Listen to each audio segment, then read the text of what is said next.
जय श्री माता जी।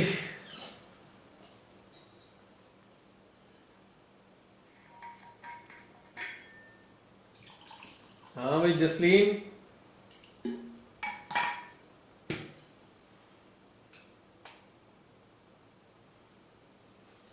जसलीन मेरी आवाज सुन पा रहे हो?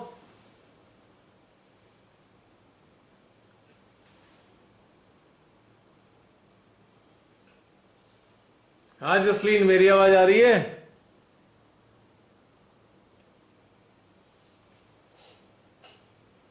हाँ जी भैया आ रही है। आ रही है शालिनी। हाँ, जय श्री माता जी भैया। और बताओ कैसा रहा चरण ये? बहुत सुंदर, बहुत सुंदर कार्य।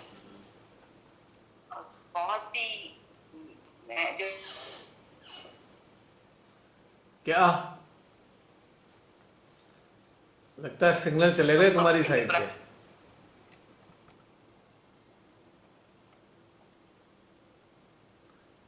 शालिनी तुम्हारी आवाज अटक गई है।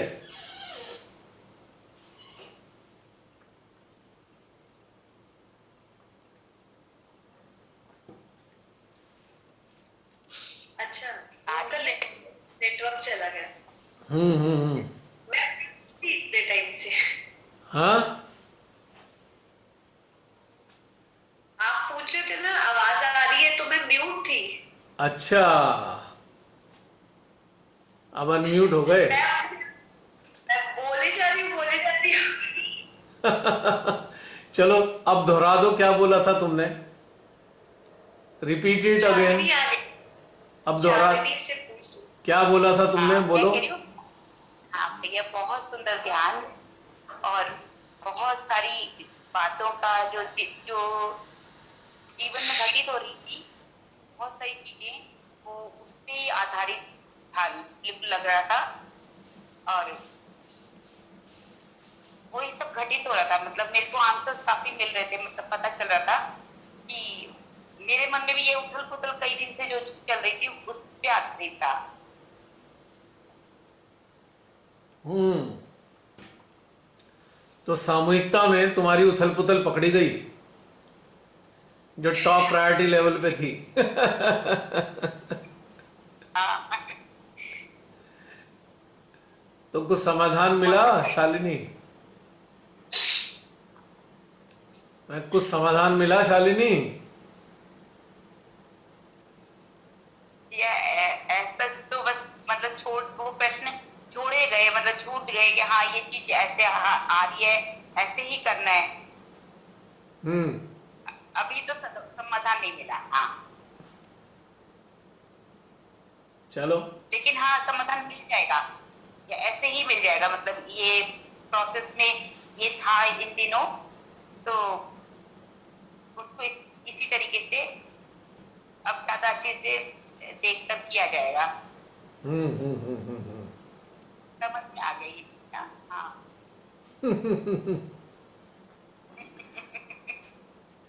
कितनी आफत आ गई ना। अच्छा खासा संसारिक जीवन जी रहे थे, आ गए ध्यान के अंदर, श्री माता जी ने ले आई, अब फंस गए। अब एक रोज एक नई उलझन। नहीं नहीं। रोज एक नई उलझन। ये करें कि ये करें, ये करें कि ये करें, एक आफत हो गई। किसको छोड़े और किसको पकड़े, है ना शालिनी? कितनी मुश्किल है ना। नहीं नहीं भैया, अब तो समाधान की ओर जाने में अच्छा लग रहा है। अब तो कंफ्यूजन तो क्लियर करने का एक मतलब मौका मिला है, तो बहुत सुंदर है ये यात्रा। तो ये तो हम ब्लेस्ड हैं। अच्छा। मुझे तो लगता है हमारे बहुत से लोग बड़े फंस गए हैं। I feel so. और इतना लालच होता है ना, इतनी सारी लालच देने वाली चीजें आती रहती हैं कि बस पकड़ लो ही ना, जल्दी से छूट ना जाए। अब ये नहीं समझ में आता है जो पकड़ रहे हैं ये अंगार हैं, हाथ जला देंगे।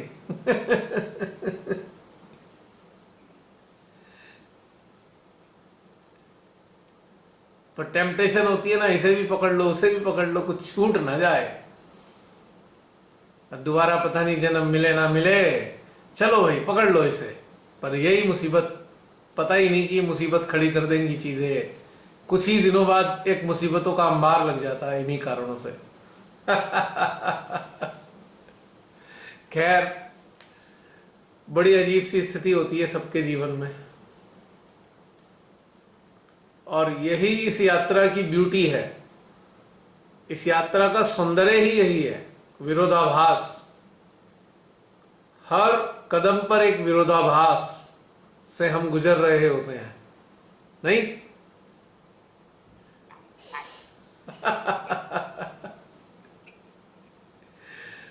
विरोधाभास को मैं इस तरीके से लेता हूं, जैसे एक नदी के दो किनारे होते हैं ना। जैसे नदी दो किनारों के बीच में बहती है, वैसे ही हमारी जिंदगी इन दो प्रकार के विरोधाभासों के बीच से गुजरती है। यही तो ब्यूटी है। बस हमें ये समझना होता है कि ये सौंदर्य है, समस्या नहीं है।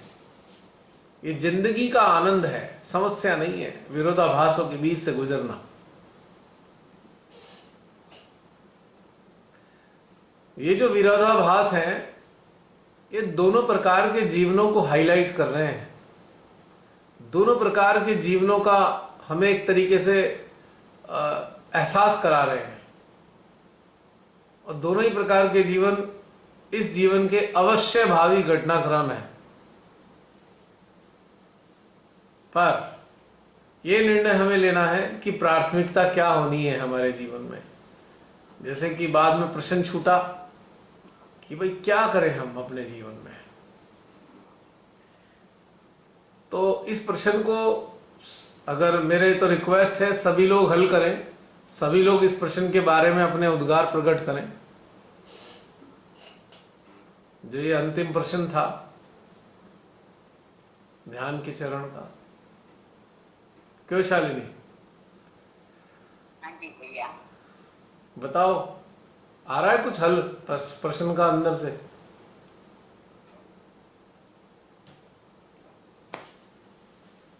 भैया आध्यात्मिक जीवन का ही वो ही प्राथमिकता देनी चाहिए। यही है, हम लोग फंसते हैं लेकिन उससे निकल के और फिर से हमें मतलब उसी में जो हमारी प्रायोरिटी तो आध्यात्मिक जीवन है, उसी में ही हमें संलग्न होना चाहिए। इसी के साथ मेरा प्रश्न है, क्यों संलग्न होना चाहिए? इसका उत्तर भी तो दो। यही भैया ये सभी चीजों का समाधान ही आध्यात्मिक जीवन है। हर एक चीज में, हर एक पल में यही खूबसूरती है। जी के संग रहना ही एक सबसे बड़ी खूबसूरत जीवन का सबसे खूबसूरत क्षण है, जब हम श्री माता जी के संग रहते हैं और अपनी आत्मा से जुड़ते हैं। हालांकि मेरे को आभास इतना होता नहीं आत्मा का, सच बताऊं तो भैया, लेकिन मेरी प्रायोरिटी मैं ये रखती हूँ कि मैं हमेशा जुड़ी रहूं, भीतर से जुड़ी रहूं।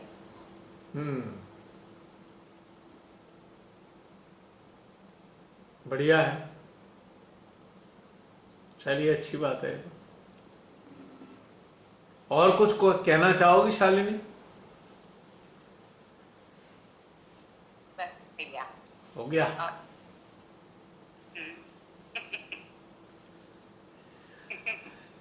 चलिए, अन्य कोई अपने उद्गार प्रकट करना चाहे? जय श्री माता जी भैया। जय श्री माता जी प्राची। भैया बहुत अच्छा था आज का ध्यान, और जो चिंतन चल रहा था, जो क्वेश्चंस चल रहे थे, लास्ट वाला तो मुझे लगा कि मेरे ही क्वेश्चन है।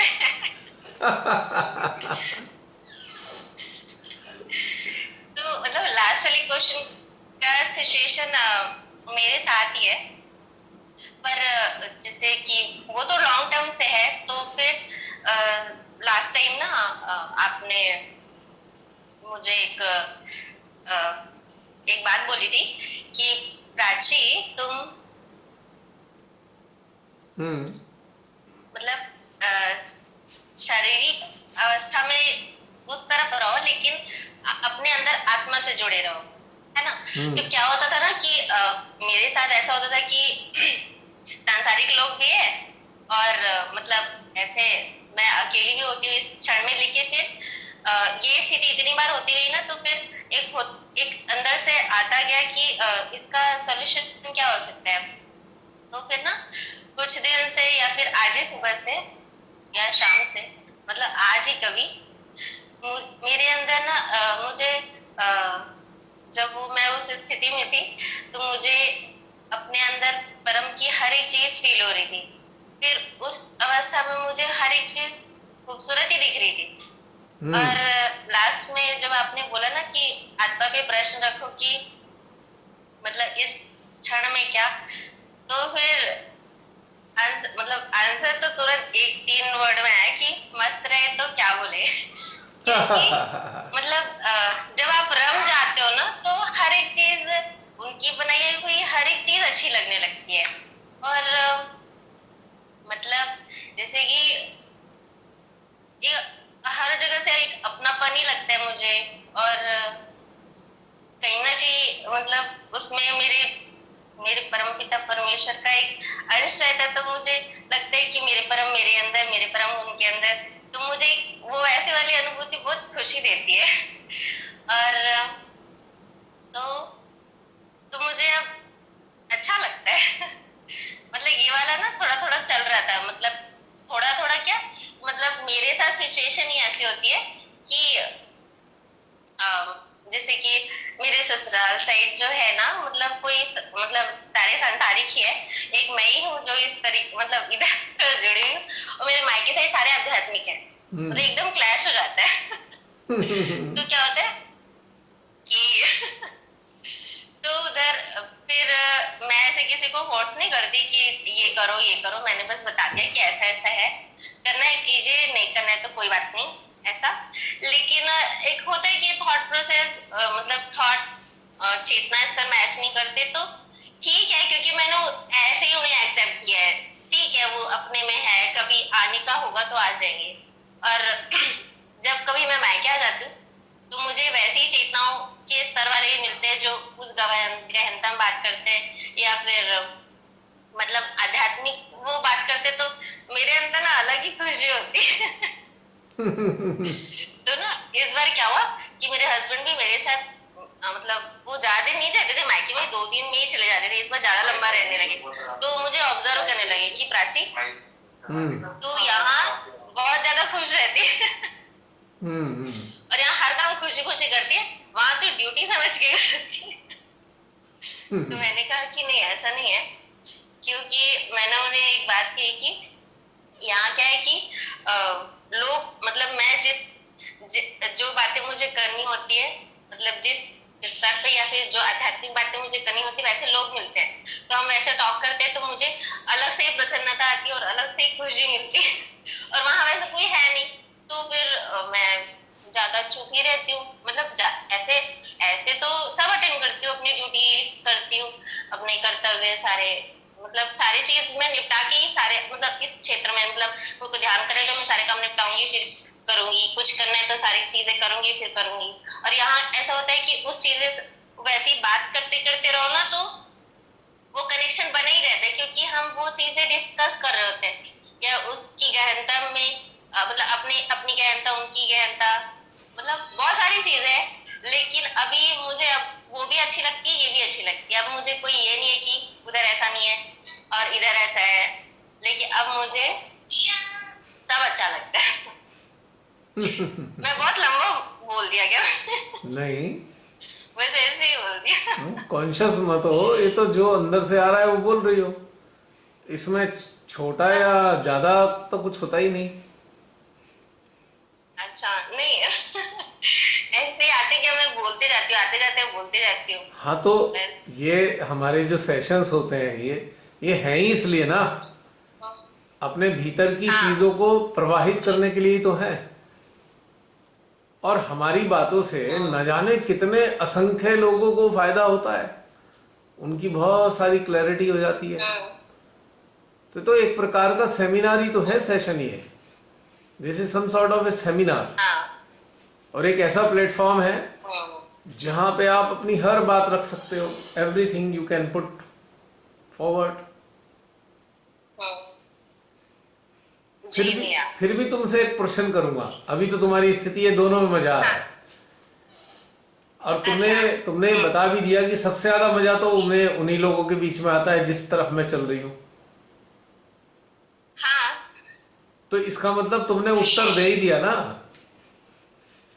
अब एक कर्तव्य की, हाँ, नहीं ये, एक हाँ, एक जीवन हाँ कर्तव्य जी प्रधान हो गया और दूसरा जीवन हाँ, स्वेच्छा प्रधान है। एक स्वैच्छिक रूप से आनंद आ हाँ, रहा है और एक कर्तव्य पूरा करने में आ रहा है। तो इन दोनों में हाँ, महत्वपूर्ण क्या है सबसे ज्यादा तुम्हारी नजर में? देखो, महत्वपूर्ण, मतलब कई इसे बार तो मैं सोच में पड़ जाऊंगी। सोच में पड़ जाओगी। मतलब मेरे लिए दोनों ही, मतलब हम्म अगर रिलेशन वाइज देखे तो दोनों ही मेरे लिए इम्पोर्टेंस रखते हैं। हम्म और हाँ, ये है, ये बात अलग है कि आनंद वाली फीलिंग इधर ज्यादा आती है, बट मुझे अ, उधर की भी कंपनी अच्छी लगती है। मतलब पहले पहले उसमें थोड़ा था कि हाँ, कि मुझे इधर मतलब ऐसे टॉक्स अच्छे लगते थे। हम्म और हम्म रुको, एक, तुम्हारी आवाज चली गई। हाँ, ये जो मैं थोड़ी देर बाद बताती हूँ। ठीक है। हाँ, ओके। नहीं ठीक है, अभी अभी ठीक है। ठीक नहीं है। नहीं ठीक है। तो हम्म फिर अभी क्या था ना कि कुछ दिन पहले हम्म अ, लगता था मुझे भी कि मेरे हस्बैंड ने क्वेश्चन किया ना कि इधर ज्यादा खुश रहती है उधर। तो मैंने भी ना आत्मावलोकन किया हम्म और पूछा, मतलब देखा। फिर ऐसे थॉट चल ही रहे थे। हम्म और आपने जब मुझे लास्ट सेशन में जो बताया था ना हम्म कि आप ऐसा करो, मतलब अभी आगे बहुत दिल टूटेगा और और आप ये चीज को फॉलो करो हम्म कि मतलब शारीरिक तौर पे उधर रहो और आत्मा से जुड़े रहो। तो वो हम्म चीज जब मैंने आत्मसात करनी शुरू की ना, तो हम्म मुझे फिर मजा आने लगा। हम्म बस तो फिर अभी ये ऐसा लगता है कि अभी, मतलब अब वो चीज आत्मसात करने के बाद अभी मुझे दोनों में ओके है। दोनों में ओके, गुड। हाँ ये समाधानी अवस्था शुरू हो गई। जी लेकिन भैया, एक ना हाँ, हाँ, तुम बोलो बोलो, आप बोलो। नहीं नहीं, आप बोलिए, फिर नहीं आपका नहीं वो प्रवाह रुक जाएगा, नहीं, आप कोई बोलिए। बात नहीं, तुम बोलो ना, अभी तो आपको बोलना है। नहीं नहीं, आप जो बोलना चाह रहे हो वो मेरा मैं तो सुनना चाहती हूँ, अभी बाद मुझे में आ काम जाएगा, करना है। फिलहाल तुम्हारा अपना क्वेश्चन करो ना। अभी तुम कुछ कहने वाली थी।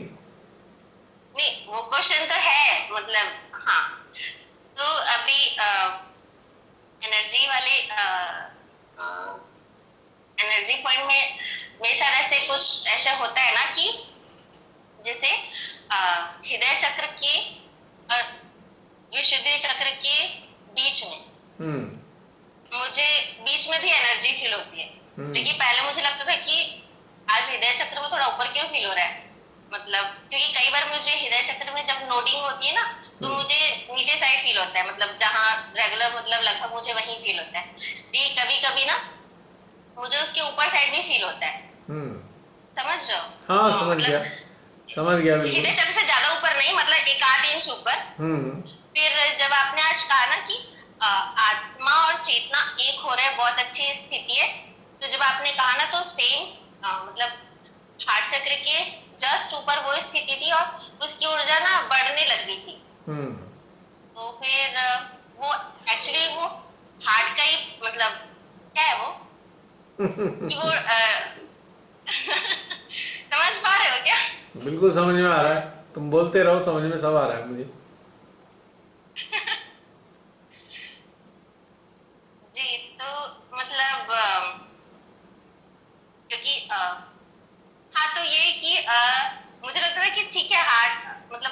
कोई एक रेडियस होता होगा जो कभी मुझे ऊपर फील होता है, कभी प्रॉपर जगह में फील होता है, लेकिन उधर भी फील होता है। हाँ, तुमने आप बता दो ना, मैं बस मैं यही बता बोल पा रहा रही हूँ, तुमने मतलब एक्चुअली तुमने एक बहुत अच्छी स्थिति एक्सप्लेन की है। एक एक जो मीटिंग पॉइंट है दोनों एनर्जीज का, यानी कि हमारी विशुद्धि की जो एनर्जी है और सेंट्रल हार्ट की एनर्जी है, अगर हम एक तरीके से ये महसूस करें कि विशुद्धि का जो चक्र है उसकी जो परिधि है और जो सेंट्रल हार्ट का चक्र है उसकी जो परिधि है, वो आपस में स्पर्श कर रहे हैं, इस तरीके से रोटेट भी कर रहे हैं, रोटेट कर रहे हैं ऐसे, और स्पर्श भी कर रहे हैं। ये वाली फीलिंग तुम्हें आई है। अब क्या है कि हमारी चेतना को जो रिप्रेजेंट करता है ना, हमारी चेतना को रिप्रेजेंट करने वाला, या हमारी चेतना किसको रिप्रेजेंट करती है जानते हैं? विशुद्धि चक्र को हमारी चेतना रिप्रेजेंट करती है, और हमारा हृदय हमारी आत्मा को रिप्रेजेंट करता है।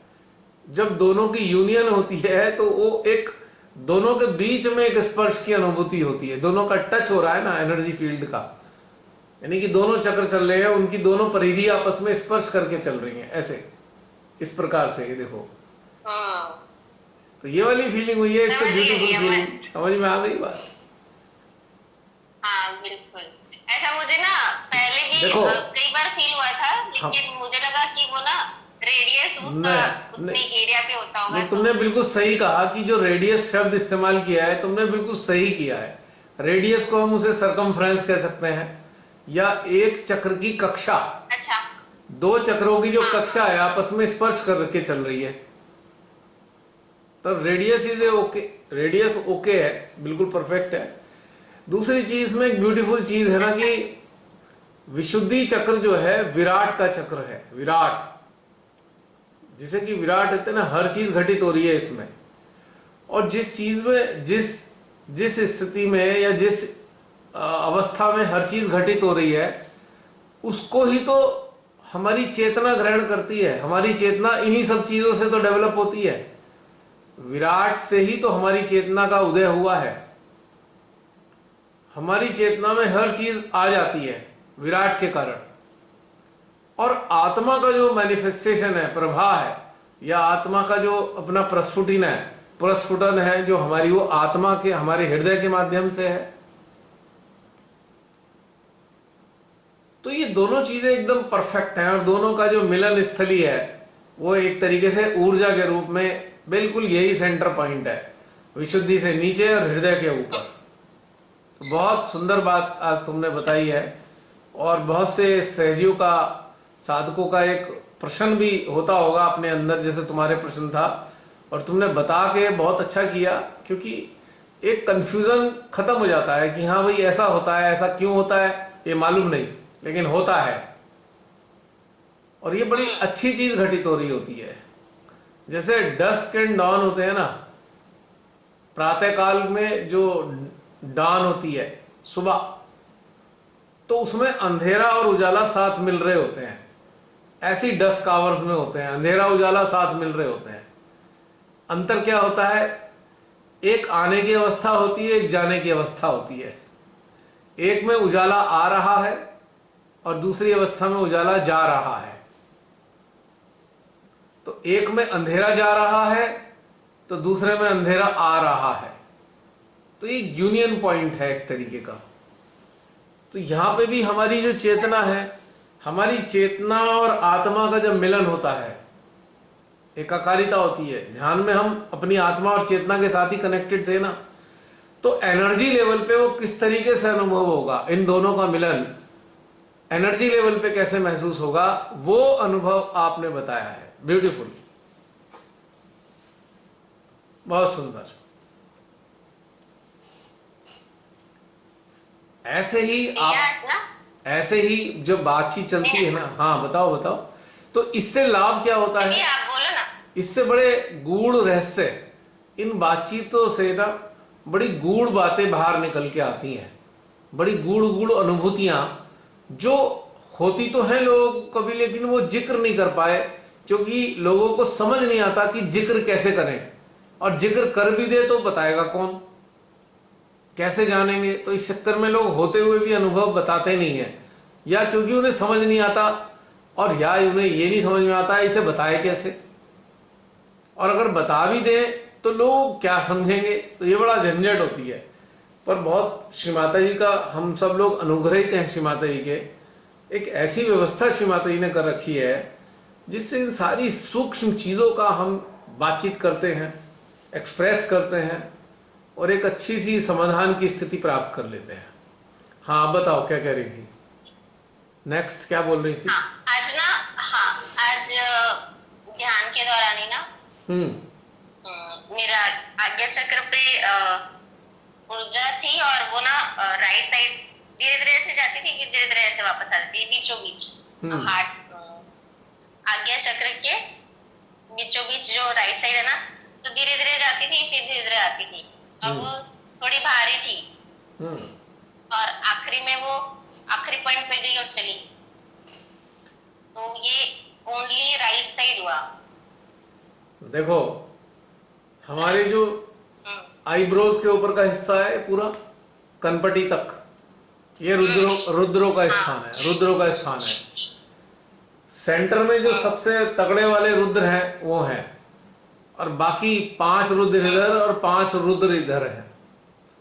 तो 5 राइट साइड वाले रुद्रों की तरफ तुम्हारी एनर्जी पहुंच रही थी, यानी कि जो ये वाला साइड है, राइट साइड रुद्रों का, ये एनर्जाइज हो रहा था, एनर्जाइज हो रहा था ये वाला हिस्सा रुद्रों का। तो लाभदायक है। जब हमारे रुद्र एनर्जाइज हो जाते हैं तो हमारे सामने बहुत सारी विपत्तियां आ ही नहीं पाती।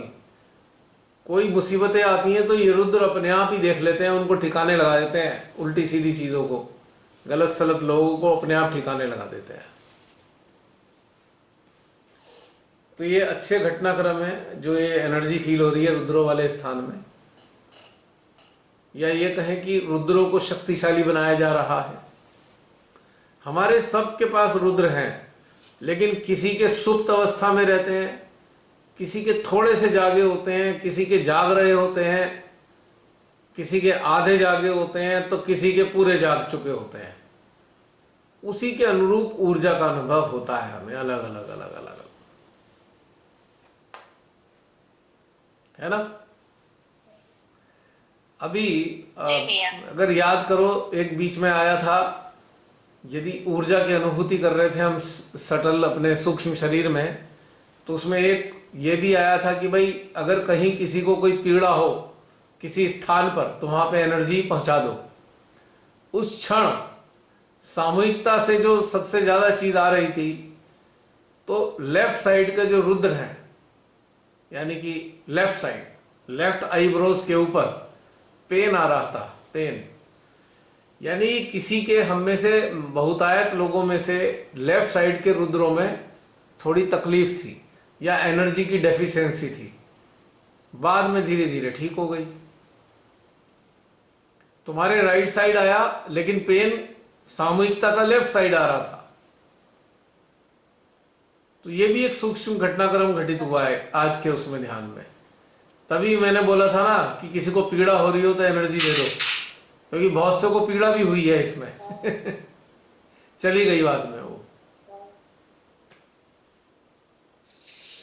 क्योंकि जाने अनजाने में हम अगर संसार में चिपक जाते हैं ना, और चिपकने के बाद हम कुछ ऐसा भी काम कर देते हैं जो प्रकृति के खिलाफ होता है, परमात्मा के खिलाफ होता है, तो उससे रुद्र नाराज हो जाते हैं।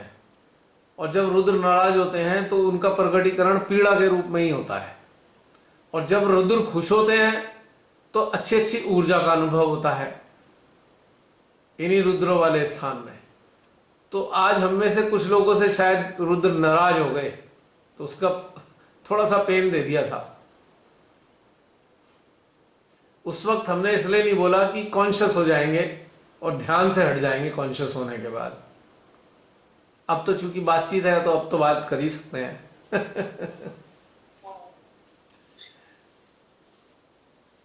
भैया, एक पुरानी बात है। बोलो क्या मतलब, बिल्कुल ना बिल्कुल बोलो।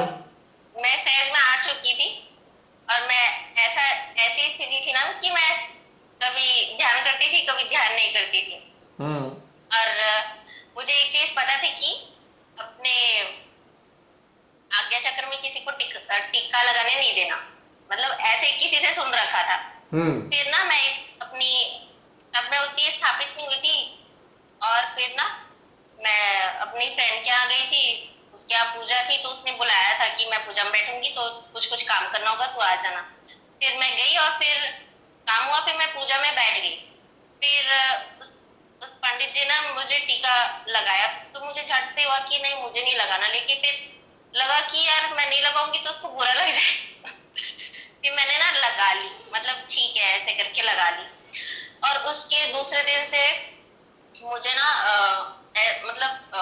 बहुत हेडेक इशू होने लगा था।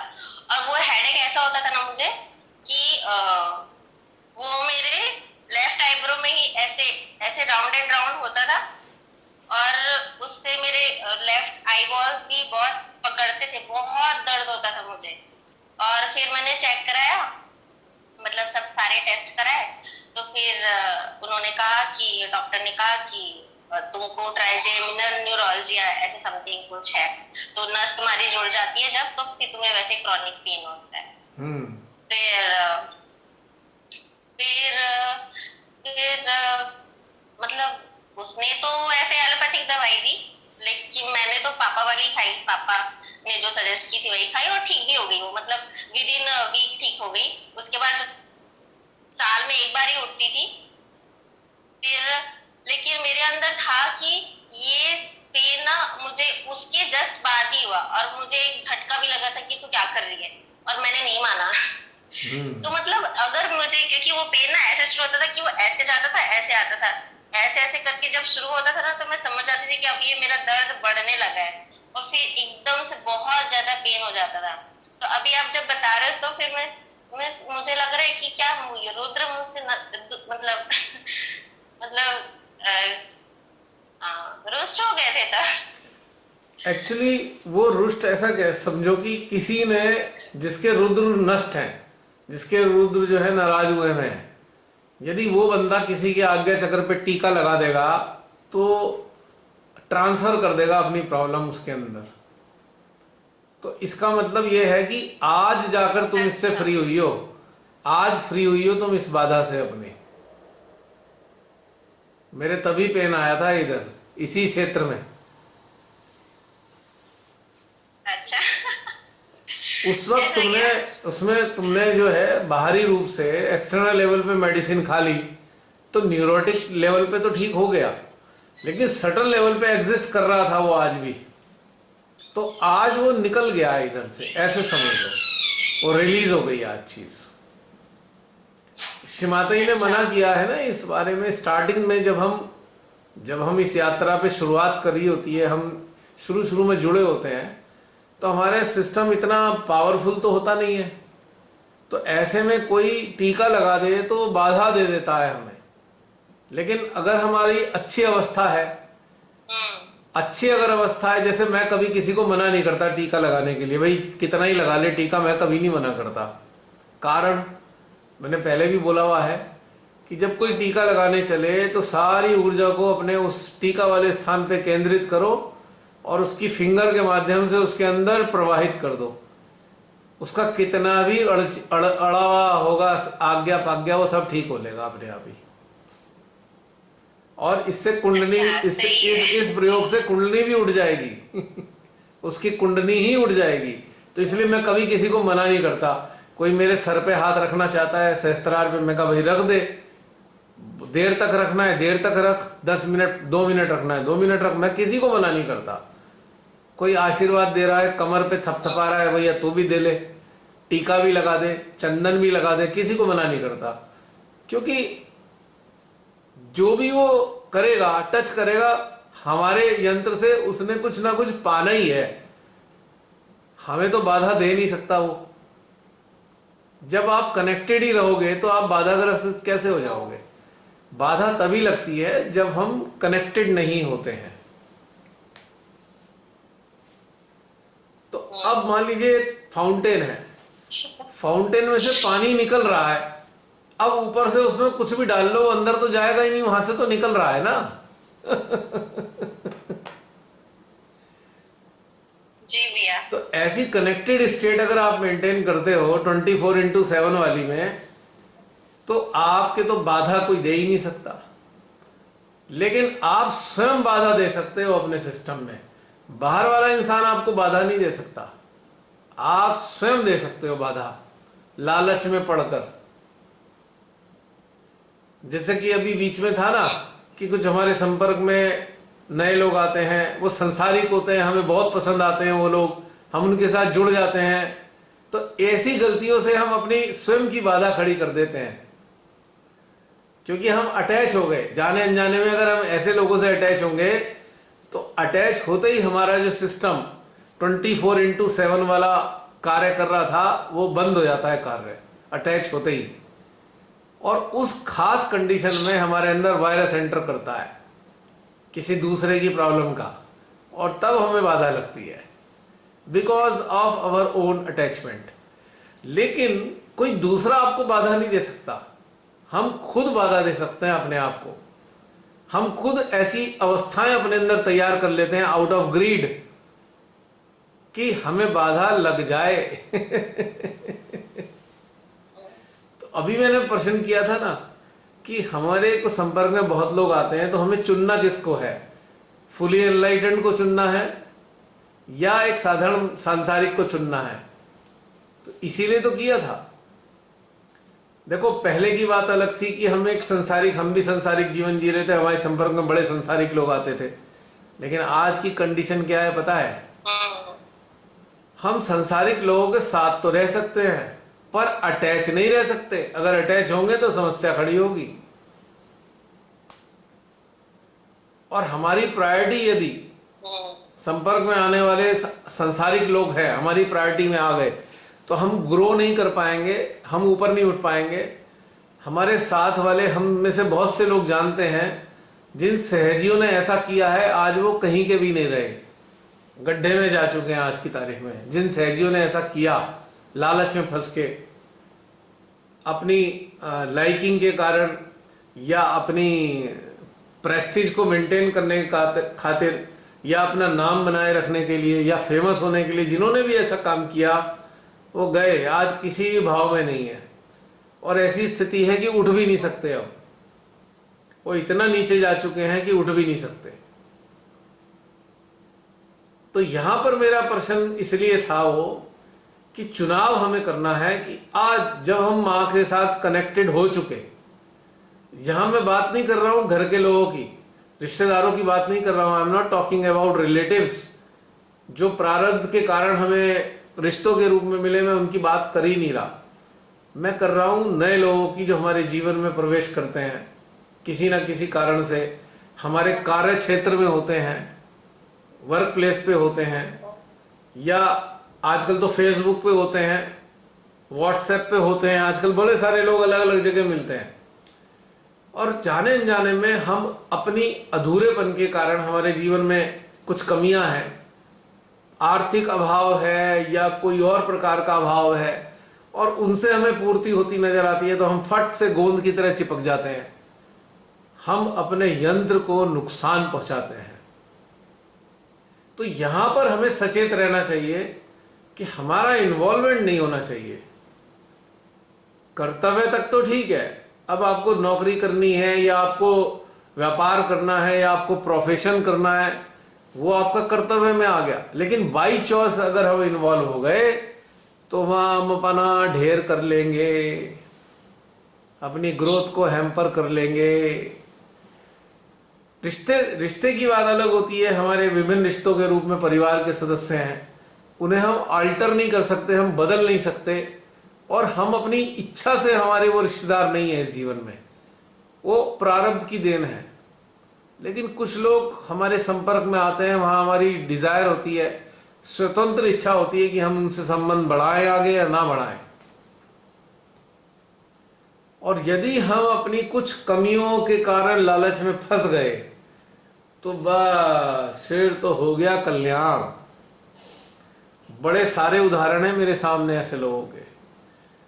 तो यहां पे चुनाव की चीज है कि हमें एनलाइटेंड सोल्स को चुनना चाहिए, क्योंकि श्री माता जी हमारे लिए व्यवस्था करती हैं।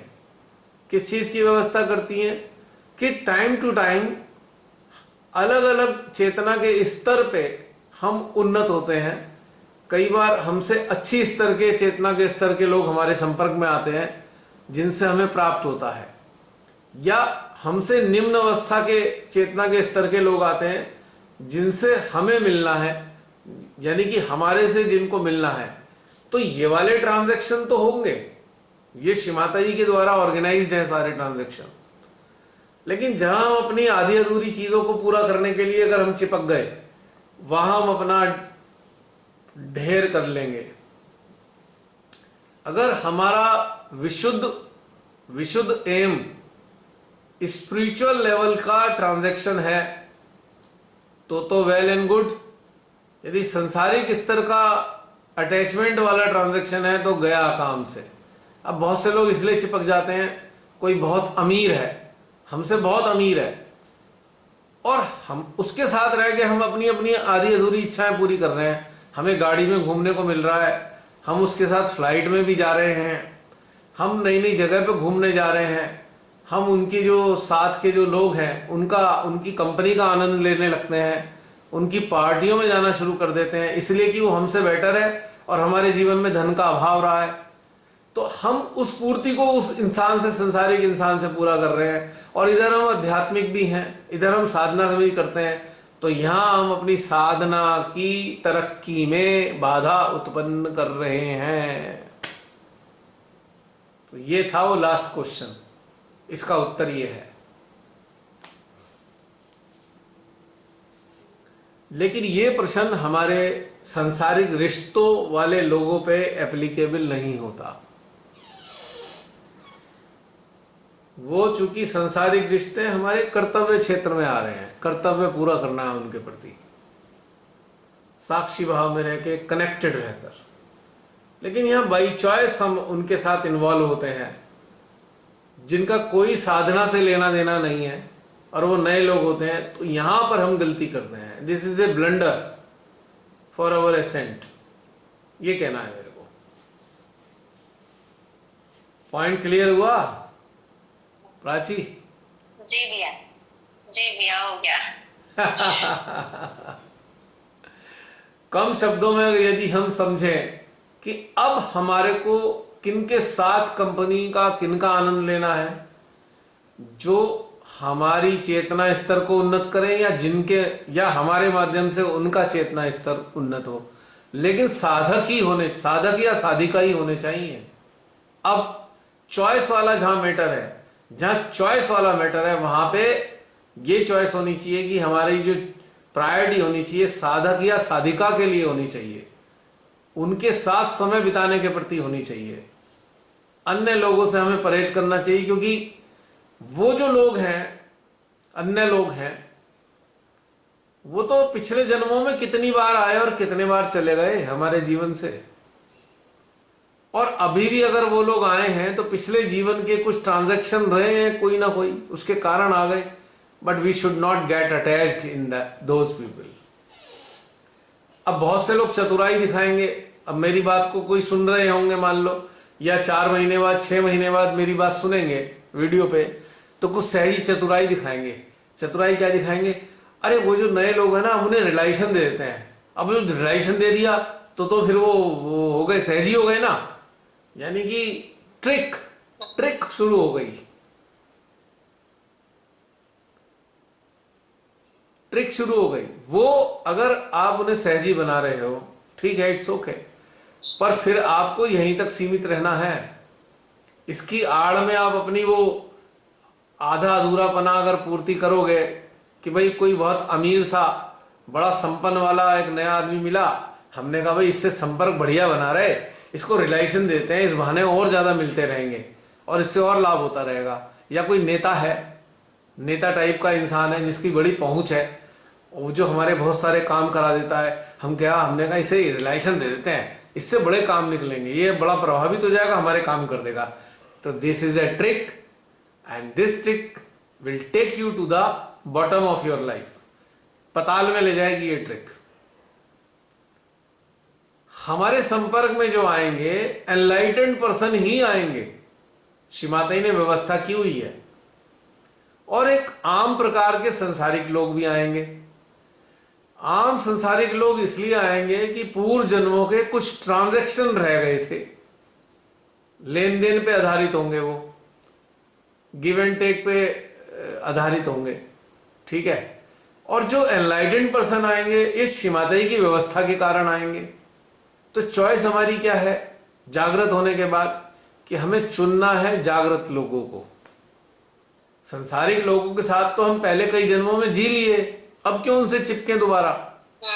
Y to attach with them, right?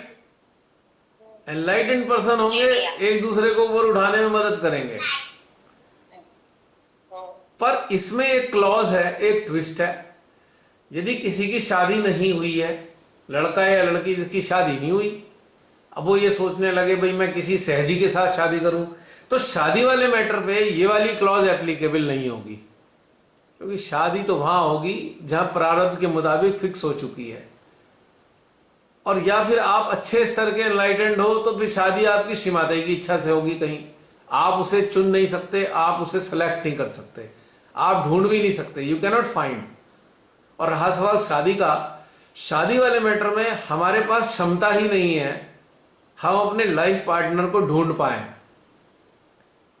या तो प्रारब्ध के कारण हमें मिलेगा या श्रीमाता जी के कारण हमें मिलेगा, दोनों ही कंडीशन में हम ढूंढ नहीं सकते। मिलेगा, ढूंढ नहीं पाएंगे हम उसको।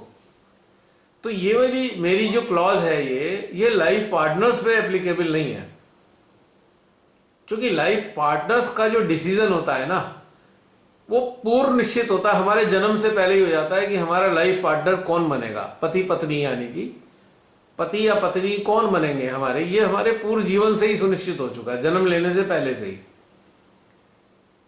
यहां पे जो ये एप्लीकेबल नहीं होगा रूल ये वाला, ये अदर लोगों के लिए है जो हमारे प्रोफेशनल फील्ड से आते हैं, जो हमारे वर्क प्लेस से आते हैं, जो हमारे पड़ोस से आते हैं, या जो हमारे हम कहीं घूमने गए वहां पे मिल जाते हैं, फेसबुक पे मिलते हैं, व्हाट्सएप पे मिलते हैं, या हम अलग अलग प्रकार के लोगों से मिलते हैं, उस जमाने में हमारे संपर्क में आ जाते हैं, ये उन लोगों पे एप्लीकेबल होता है।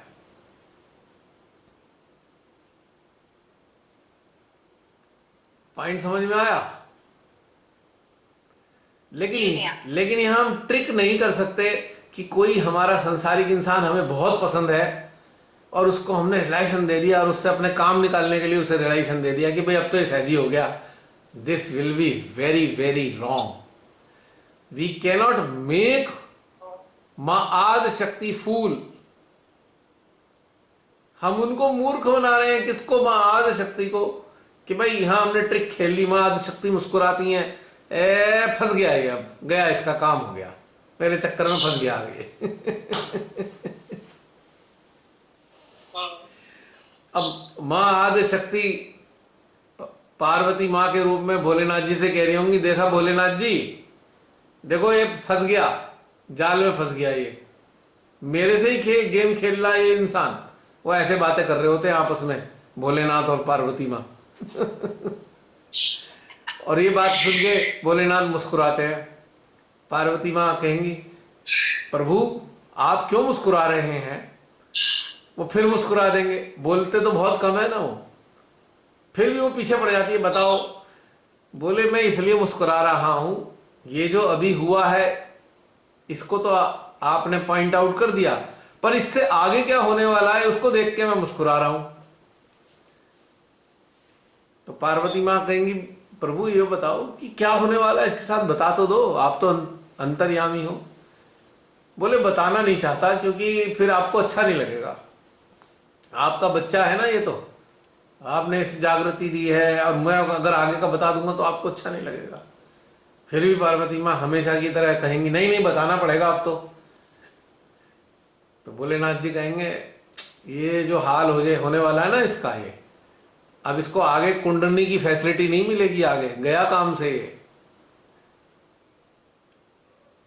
यानी कि कुंडली की जो फैसिलिटी हमें उत्थान के लिए मिली है आने वाले टाइम में वो हमसे फैसिलिटी ले ली जाएगी यदि हम इस लालच में फंस के अपना बेड़ा गर्क कर लें। तो मेरे सामने ढेर सारे ऐसे लोग हैं जो बस गॉन केस हो चुके हैं और आने वाला समय बहुत ही उनके लिए डिफिकल्ट है। आज ये समझ नहीं आ रहा है, जब शरीर छूटने का टाइम आएगा तब समझ में आएगा कि क्या ब्लंडर कर दिया हमने, अपना कीमती समय बर्बाद कर दिया अपना। It is a sheer wastage of time. इस बात को समझने के लिए बिल्कुल और क्लैरिफाई कर देता हूं, एकदम क्लैरिफाई कर देता हूं। यदि हम जागृत नहीं हैं, यानी कि हमें आत्म साक्षात्कार नहीं मिला है, तो बस वैसे ही जीते रहें जैसे संसारिक बन के जी रहे थे। और यदि मिल गया है तो सचेत हो जाएं। अब हमें उधर की तरफ ही देखना है कि हमारी जो कंपनी है जागृत लोगों की कंपनी हो, बस इसके लिए सचेत रहना है।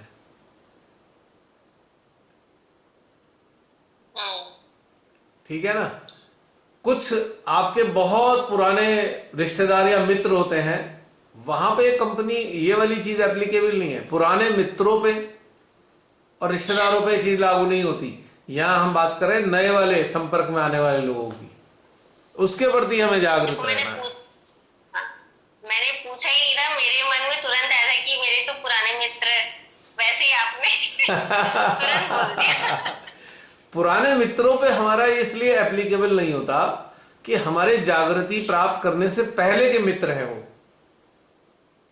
और आप देखोगे जो पहले वाले मित्र हैं, अब इतना मजा हमें उनकी कंपनी में नहीं आता है। अब हम निभाते हैं, चले जाते हैं, कुछ पुरानी यादों के साथ थोड़ा समय बिता लेते हैं, पर बहुत मजा नहीं आता है पुराने मित्रों के साथ।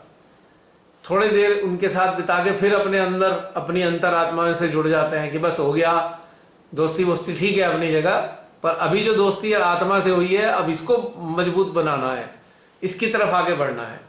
तो अब जो मित्रता होनी चाहिए हमारी, वो अपनी आत्मा से, अपनी जीवात्मा से, अपने परमात्मा से, देवी देवताओं से, गणों से, रुद्रों से, है ना, संतों से, ऋषियों से, जो सूक्ष्म चेतना है, उनके साथ मित्रता की आवश्यकता है। अब पुराने मित्र हैं, ठीक है, शर्मा थे, वो प्रारब्ध की देन थे, प्रारब्ध के जीवन कैसे थे, उनका भी सम्मान है, रिश्तेदारों का भी सम्मान है। पर यह चॉइस है कि नए लोगों से हम किस हिसाब से आगे संपर्क बनाएं।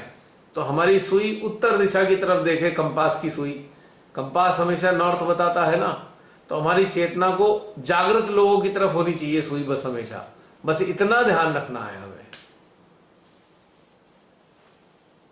बड़े बड़े ऊंचे दर्जे के सहजी बने, बहुत सारी प्राप्तियां हुई, बड़ा नाम वाम कमाया, फिर गड्ढे में गए गड्ढे में।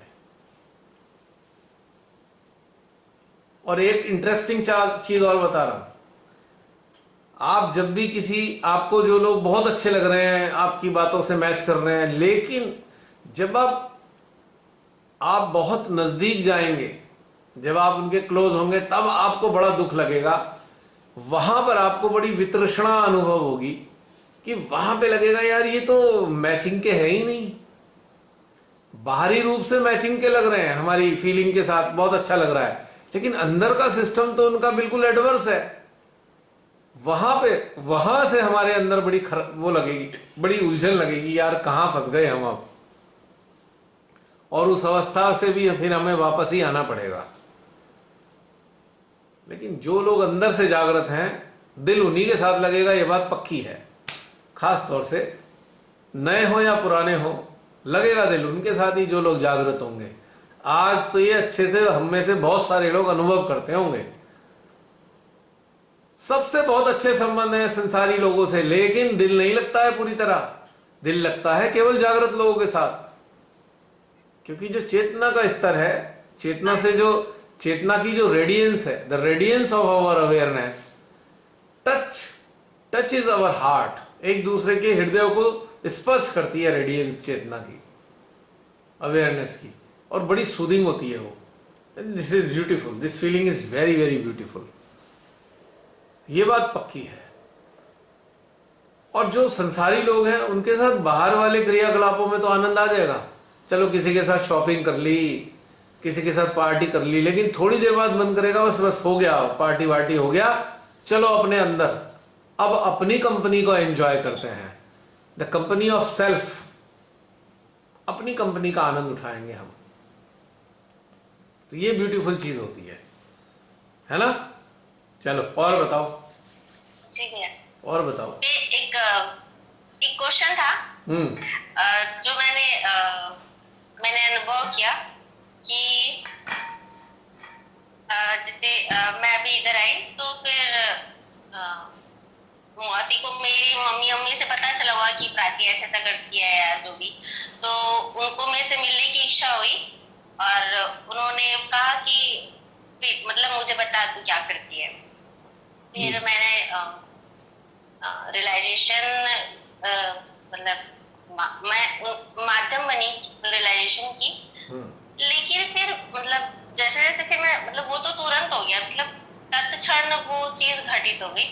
और फिर जब बातों बातों में मुझे पता चला कि जो संस्कार पे जो उनको अनुभव हो रहा था ना, वो जब भी ऐसे पूजा पाठ करती है या फिर जो भी करती है वो भी इस क्षेत्र की जो भी मतलब आध्यात्मिक क्षेत्र के लिए गहर नहीं है, मतलब ऊपरी तौर पे होगी, लेकिन उनको वो चीज पहले से फील हो मतलब पहले भी फील होती थी। फिर मुझे मन में क्वेश्चन आया कि क्या जागृति के पहले भी मतलब ऐसे फील हो सकता है किसी को, या फिर उनको कभी जागृति हो गई होगी लेकिन उनके संज्ञान भी नहीं होगी, या फिर वो क्या हो सकता है, क्योंकि मतलब ऐसे तो उन्होंने मतलब ये रियलाइजेशन प्रोसेस पहली बार ही हुआ है उनके साथ, मतलब ऐसा लेकिन उनका जो संसार पे अनुभव है वो पहले भी फील करती है, मतलब वो बोलती थी कि जब भी ऐसे वो ध्यान करती हैं मतलब जो भी अपने क्षेत्र का, हाँ, तो उनको वो चीज फील होती है। तो फिर मुझे लगा कि ऐसा कैसे मतलब हो सकता है, बट जैसे कि उनको रिलेशन हो गया लेकिन उनके संज्ञान में नहीं थी वो चीज, लेकिन उनको फील हो रही थी। तो फिर मैंने ऐसे रिलेट किया, फिर सोचा कि ऐसा भी होता है क्या? बिल्कुल होता है, बिल्कुल होता है, 100% होता है। अब देखो, अच्छा, मान लीजिए हम अटेंशन से किसी की कुंडली उठाते हैं, इफ वी रेज अदर्स कुंडली with the help of our attention, कुंडली तो उठ जाएगी पर उनके संज्ञान में नहीं होगा, उनके संज्ञान में नहीं होगा। पर होगा क्या, जब भी वो पूजा पाठ में बैठेंगे ऐसे लोग, तो उनकी कुंडली से स्त्रार पे आ जाएगी, क्योंकि रास्ता तो खोल दिया ना अटेंशन ने। अटेंशन से जो माँ आदि शक्ति ने उसकी कुंडली उठा दी, उसका रास्ता तो खुल गया। जैसे ही उसको एनवायरनमेंट मिलेगा ध्यान का या परमात्मा का पूजा का, खट से कुंडली ऊपर आ जाएगी। या वो ऐसे लोग किसी जागृत लोगों की एनर्जी फील्ड के कांटेक्ट में आ जाते हैं। 1 मिनट होल्ड करना।